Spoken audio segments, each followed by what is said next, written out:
MP মন্ত্রী chairman মেম্বারের দুর্নীতি বন্ধ করার জন্য প্রথমেই আপনি নিজেদেরকে আগে দুর্নীতি বন্ধ করতে হবে।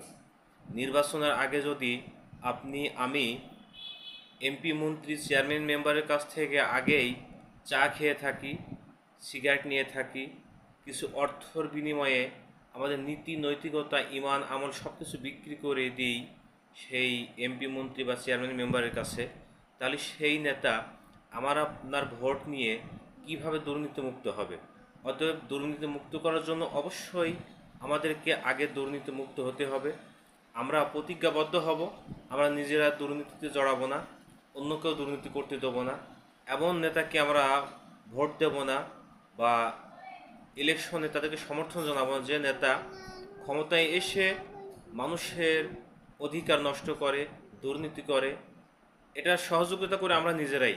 যদি সেই নেতার আমরা চা না খাই, অর্থ না নিই, কোনো কিছু খরচ না করাই, যখন আমরা তাকে হাজার লক্ষ কোটি টাকা খরচ করাই, সে তো অবশ্যই ক্ষমতায় এসে দুর্নীতি করবে। এই জন্য আমরা প্রতিজ্ঞাবদ্ধ হই, আমরা কোনো নেতার যারা পরিমাণ কিছু খাবো না, সেই নেতাকে আমরা সহযোগিতা করব।